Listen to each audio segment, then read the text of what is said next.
साथियों, भारत के पास सामर्थ्य की कमी नहीं है। भारत के पास संसाधनों की कमी भी नहीं है। आज दुनिया की सबसे बड़ी और सबसे युवा टैलेंट फैक्ट्री जिस देश में है वो है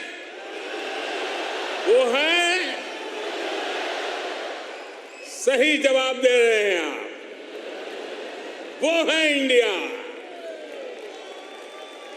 मैं ये बात फिर दोहरा रहा हूं, आज दुनिया की सबसे बड़ी और सबसे युवा टैलेंट फैक्ट्री जिस देश में है वो है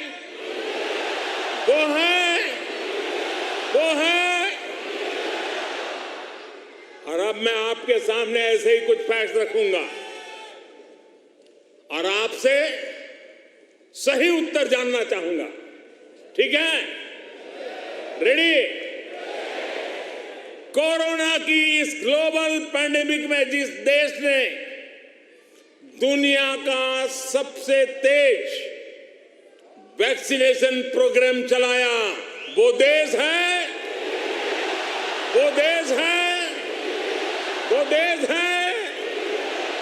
आज जो देश दुनिया की फास्टेस्ट ग्रोइंग लार्ज इकोनॉमी है वो है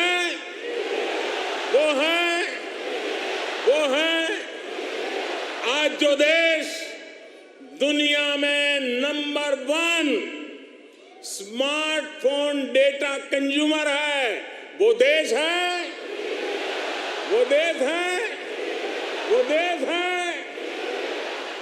आज जो देश फिनटेक एडॉप्शन रेट में नंबर 1 है वो देश है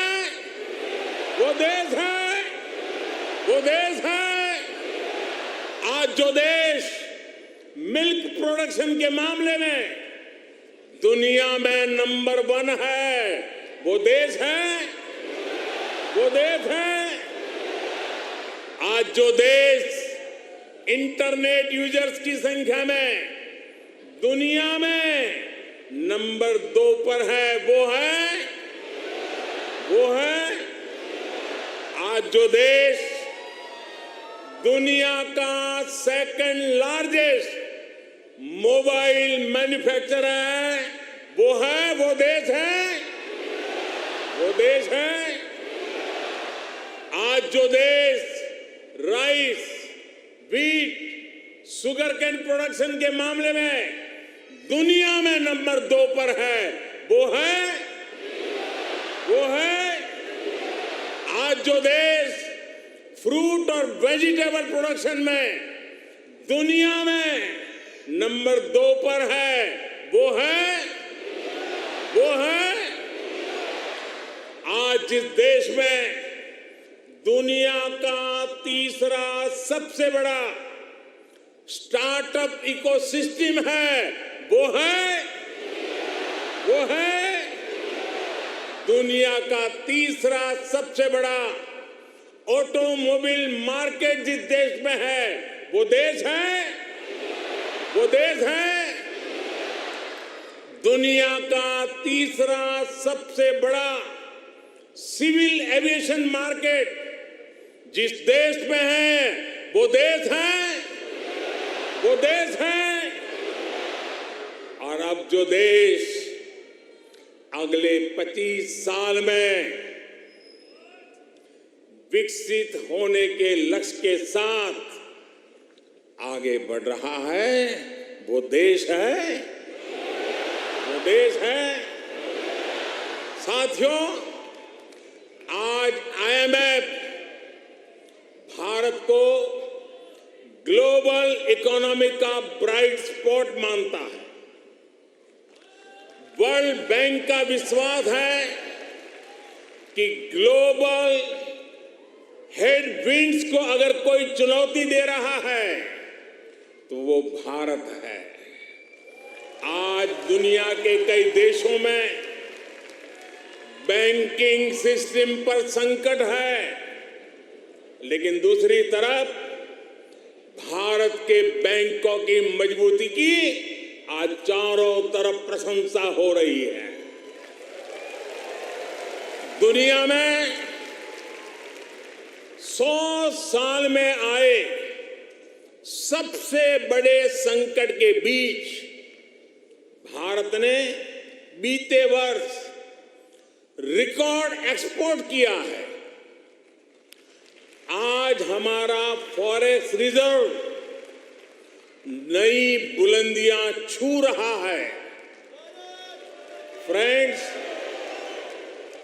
भारत ग्लोबल गुड के लिए कैसे काम कर रहा है, इसका उदाहरण हमारा डिजिटल स्टैक है।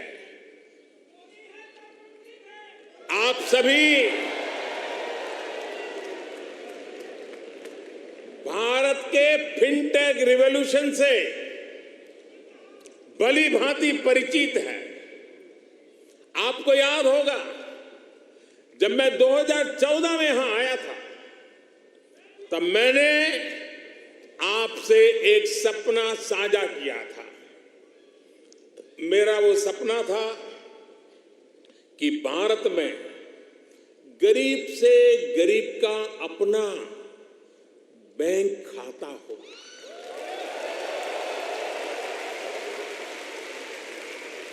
आपको गर्व होगा दोस्तों, आपको गर्व होगा कि पिछले 9 वर्ष में हमने करीब 50 करोड़ भारतीयों के यानी करीब 500 मिलियन बैंक अकाउंट खोले हैं।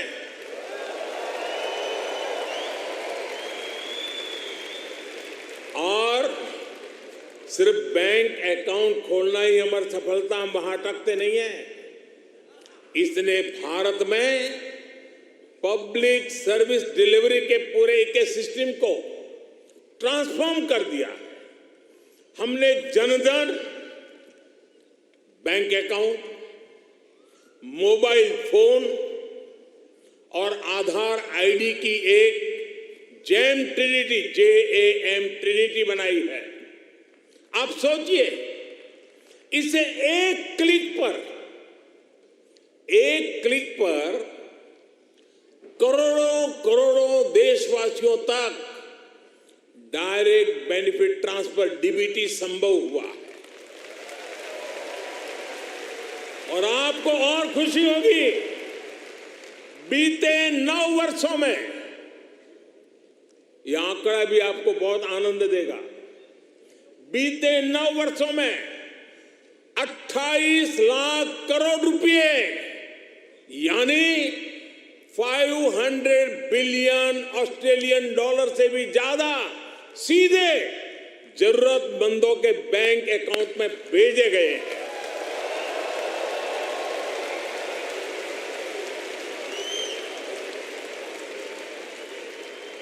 कोरोना के समय में बहुत से देशों को अपने नागरिकों को पैसे भेजने में मुश्किल आई थी, लेकिन भारत उन देशों में था जो एक क्लिक पर ये काम पलकों में कर रहा था।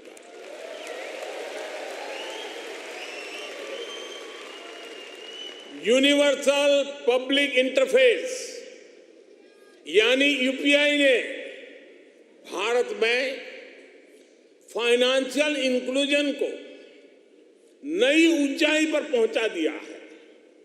आज दुनिया के 40% रियल टाइम डिजिटल पेमेंट्स अकेले भारत में होते हैं।